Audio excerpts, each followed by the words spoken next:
Hello and welcome to Journeys and Journals. I'm Bernie Martin Beck and I get to talk about history. My guest today, as I pulled out this, he said, "Oh, another antique." Antique, and I think he's talking about the two of us. Welcome back, Daryl. Daryl and I have been friends since 7th grade, and that's a long time ago. We used to have skating parties. Right. At the roller rink out at Grants Pass. Skating. Yeah. Now that roller rink came from Corvallis and Camp Adair. I remember wartime was over and they tore these places down and they imported it, and it was so much fun. It was fun. We'd lace on those boots, rental skates. I always remember, always loved to roller skate. And it was first time we came to this area, roller skating to music was, wonderful. I'd never done that before. And that was one time that you could skate with a girl, Yeah. And that was fun. And in the middle of that roller dome was this mini mirrored, yeah, right. I don't know what you call it, but it was gorgeous. Yes, it was fun. Now, the building still exists, but no more roller skates, not even inline skates, nothing. But that was fun. Yeah. What's with the fishing? You tell me. Well, why would I have bothered to bring this giant pole? Yeah, that is. Yeah, both those are antiques. As far as fishing today, I do love to fish. I have fished in many different areas. Like what? Well, I fished in Alaska. I have fished in Hawaii. I have fished in Cabo San Lucas. I fished out of there quite a few times for marlin. And the Umpqua. I fished on the Umpqua. I fished the Rogue. I fished the Klamath. Fished the Columbia. Lots of different areas. Now, was your dad a fisherman? Not too much. He took me trout fishing a few times at Diamond Lake. I loved fishing Diamond Lake and some of the lakes around at that time. I fished Klamath Lake. My uncle used to live in Klamath Falls, and he'd call us and tell us when it was time to come over and fish for rainbows in Klamath Lake. Now, what's your uncle's name? His name was Sid Budden. The Buddens are still a pretty large family in Klamath Falls.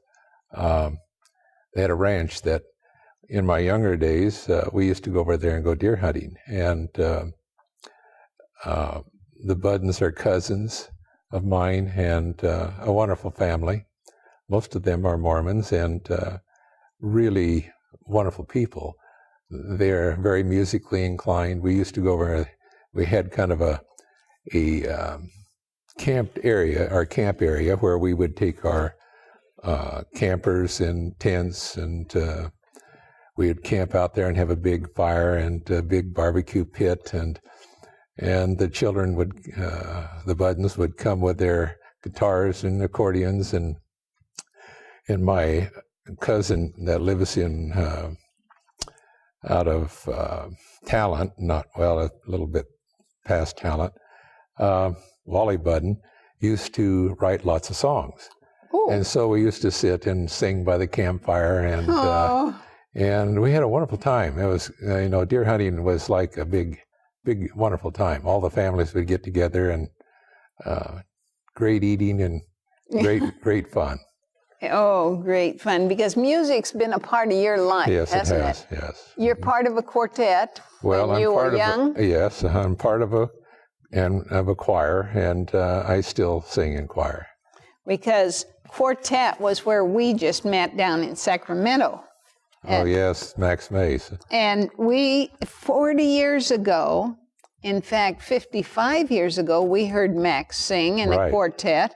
Right, he brought his quartet from Gem State, Idaho, and wanted to play our basketball team at Milo. What had happened is our basketball team at Milo was part of the choir at the school at Milo Academy, And when the choir would go to the different schools, such as Laurelwood or Columbia or Walla Walla, our basketball team would play their basketball teams. Well, we had prevailed with all those different schools. Well, Gem State Academy. I think prevailed means won. Gem State Academy had done the same thing. And so they wanted to see who had the best team. And so it's playoff time. So folks. Max called up and he said, we'd like to come over and put on a program for your church, and a little Vespers, and we'll bring our quartet. And of course, the quartet was the basketball team plus a few other people. And so when they came over, we played basketball. Do you remember who won? Yeah, I hate to mention this, but they beat us all 3 games. Gem State beat us three straight games. They were close, within 2 or 3 points each game, but they did prevail. Well, Max has gone on to have groups that have toured the U.S., right, the world. Right. In fact, here's a picture of them in Capitol. Right. And Daryl and I, Carol and Doug, my husband, met in Carmichael? Yeah, Sacramento. They had their they're having their 40th year right. of concerts. Here's an Idaho kid who could guess that he would have a group, and as one group grows up and moves on, a new group comes in. Right. I knew Max. I went to school with him at Walla Walla, and then he started working with my wife's uncle, and then he started a group in Portland called the Rose City Singers. And out of that group came the Heritage Singers. And your aunt, Carol's Lingscheid's aunt is? Was a Michael. Her Vera Michael was her name. And they had this technical... Right. They had one of the first pharmaceutical labs in the country. It was called United Medical Lab. And Max started working there and developed what was called the Rose City Singers. Out of that group came the Heritage Singers, and he toured all over the country with that group. Right. I was just in Atlanta, and they were there singing. It was a spectacular... These friendships. Of course, I've known your kids since they were babies, and you've known ours. We've been to... it's great fun. It's great fun to have the oldies and goodies. Right. You've got how many children? I have 3 girls, and all grown up. All grown up. Darla's a nurse, and Dawn works on the internet, and Deanna is a dental hygienist who has worked in our field and worked in our office. She's now living in Houston, Texas. Well, how many grandchildren? 9 grandchildren. Oh, wow. And 4 from Russia. And got grandchildren that are married, 1 grandchild that is married. Does it seem possible that we're old enough, Daryl? Yeah.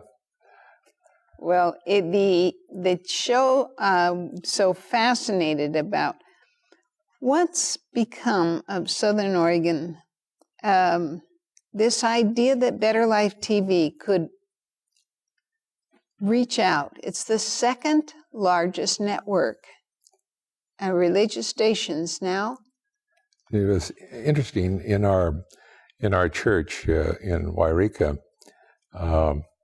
We had a couple that have since gone to work with 3ABN, and kind of were the ones that pushed Better Life Television. And I can remember Better Life Television wanted to put an antenna up this mountain, and we hauled, I think it was around 50 sacks of concrete up a mountain, and And it was a challenge. We were wanting to put an antenna up on this mountain so that it had better coverage through the valley. And I still remember that was quite a challenging feat. Folks, let me tell you, you look out this way and there's that set of mountains, and out of this way there's that set of mountains, and straight ahead is the big one. Is Mount Shasta.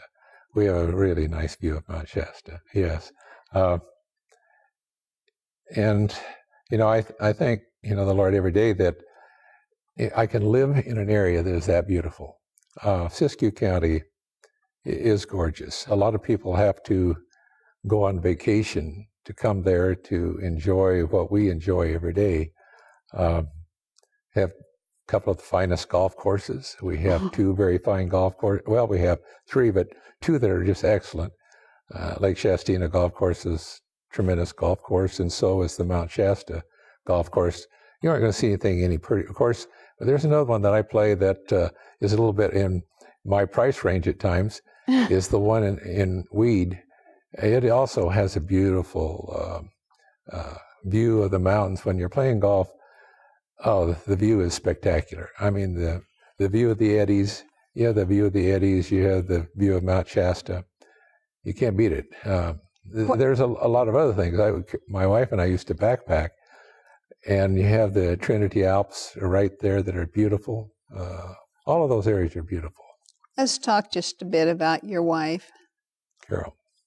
Because there's something that happened on a ski slope, right, that changed her life and yours. Right. We had a home in Sun River for about 10 years that we loved snow skiing. And on one particular trip of snow skiing, she fell and injured her back. And she's now had 3 back surgeries and walks with a walker, and it has been tough.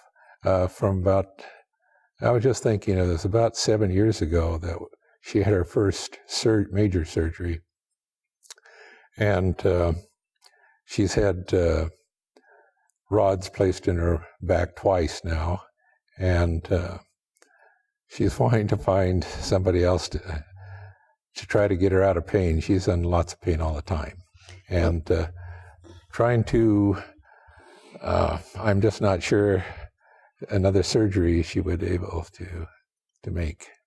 Well, Carol was part of this group of Milo students that I'm so proud of, this picture, and we're all about the same size. I guess I'm an inch or two taller, but when I saw her last week, she's just about shoulder height now. I know. She has that spine just won't hold her up. No. And the courage of you folk. Daryl, you've traveled quite a bit with her. Yes. But sometimes she says, I'll sit this one out. Right. Where did you go that she stayed home? Well, I've been to Peru on a mission trip. Went there a few years back and did dentistry. Good. And I'm sure that's interesting. Do you take your own equipment? I flew up all my equipment there. So you don't have to use some kind of a pedal? No. Well, no. Most of it is surgery. We're doing mostly surgery, dental surgery, doing extractions. You'd have to see what I've seen, because it was really poor, very poor country. We had a wonderful time. We did a lot of, another man and I, a dentist, Frank Godfrey out of Sacramento, he and I did the dental work there, and it was very interesting. We had a wonderful time. Later on another trip, I went to India with Amazing Facts, and that was a tough trip. We went to 20 different villages I was the only dentist at that time. Oh my. And it was hot. One of my chairside assistant, I'm trying to,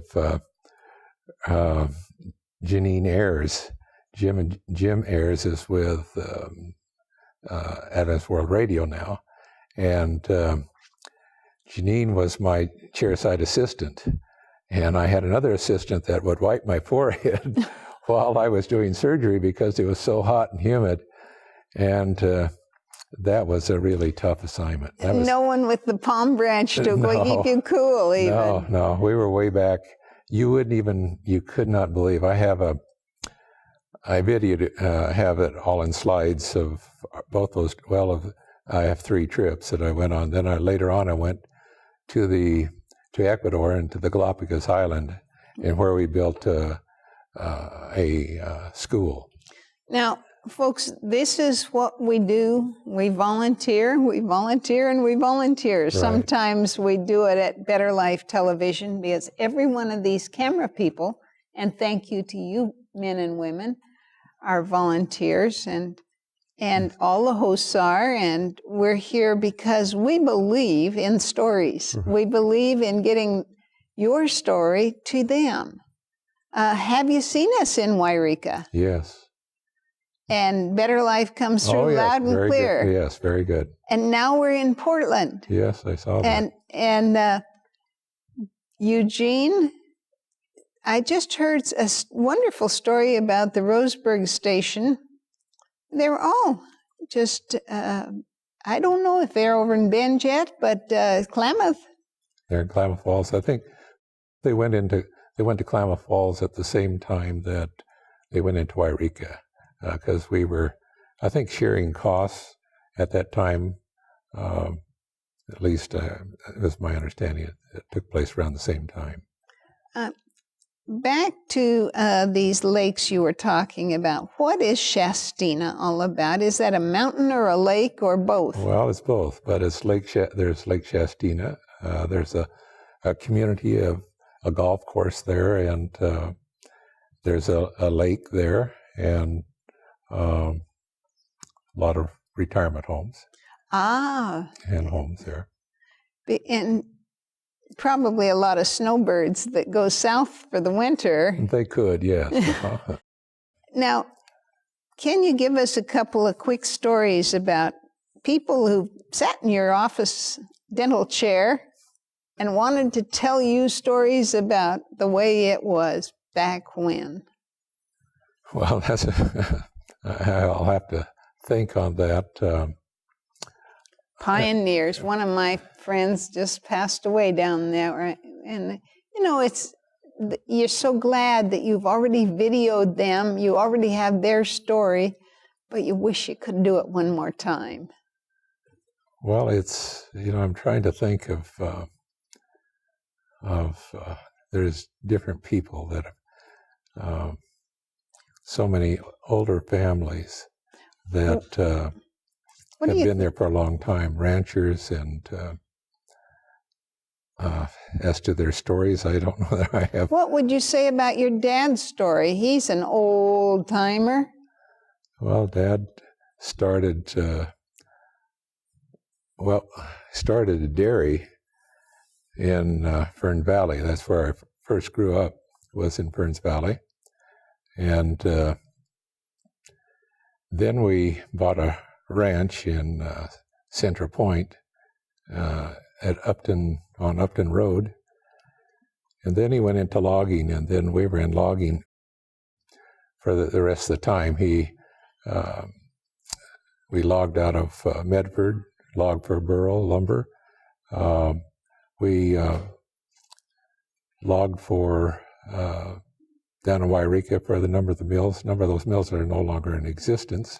Ain't that a shame? Hardly any mills. And then he moved to Red Bluff and logged out of there. We did a lot of logging, and then it's kind of slowed down. Well, now the women in your family. My mom, I have not mentioned my mom. My mom actually was a beautician. Actually, she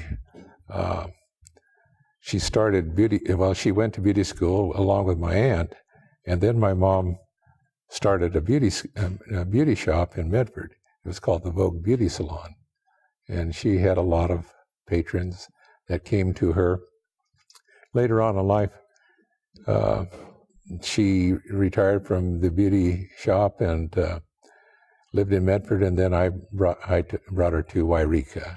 Well, now, she just passed away in May. Her name is? Gertrude, and it was Gertrude Wheeler, and there was John Wheeler that logged out of here. And in fact, I was born in Grants Pass. Dad was logging, I think, out of Selma, and Mom was pregnant at the time, and she came to Grants Pass, and that's where I was born. And then Dad went into dairy work and then logging later on. Well, so you went into dentistry. Your nephew is in dentistry. And my cousin is in dentistry. And Mom was a beauty operator, right. And my sister is a beauty operator. And my aunt was a beauty operator. Carol was a beautician, was a beauty operator. It just seems like these are working families. My daughter, middle daughter, is a beautician too, Dawn. Yeah. Well, it's so fascinating because who would have ever guessed that I don't know, probably we were 12 or 14 when we first met, that we'd be on Better Life television, or there'd even be television. Folks, I'm surprised you got me on Better Life. I just asked 15 times. But, who would have guessed television could come to Southern Oregon, and from here we could expand? The whole purpose is to share one another's stories. It's such an encouragement. Thank you. Previous show you shared about your cancer, and this time about Carol's injury and back rods, twice major surgery on her back that hasn't quite made it right. Right. No. She now has a pump to help her with pain, a morphine pump. And that's how we get through life. This TV audience watched me go bald with my chemotherapy, and here I am on the other side of it, just saying, folks, there is so much out there in medical science nowadays that can help us, and our God can encourage us every step of the way. As Max puts it, beyond dreams, there is so much out there. So encourage one another, share your burdens and your joys one with another. Daryl, it's been great. It's been great to have you as a friend all these years. He was one of those first guys taller than I was, because I grew really young, and most guys don't grow when till they're in their late teens. They don't stop growing. And I think he's head and shoulders taller than I am. But thanks for being a leader, and we really appreciate it, what you've done, not only in dentistry. I know you've done it for people that couldn't help. I haven't talked about one thing. What? And that was, when I moved to Wairika, I wanted my daughter to go to church school. And another friend and I started this school in Wairika, and it's been going ever since. How many students? Well, it's had as high as 70 students. There are now about 30-some students in our school, and it has been a great blessing. Thank you so much. I'm Bernie Martin Beck saying thanks so much for tuning in.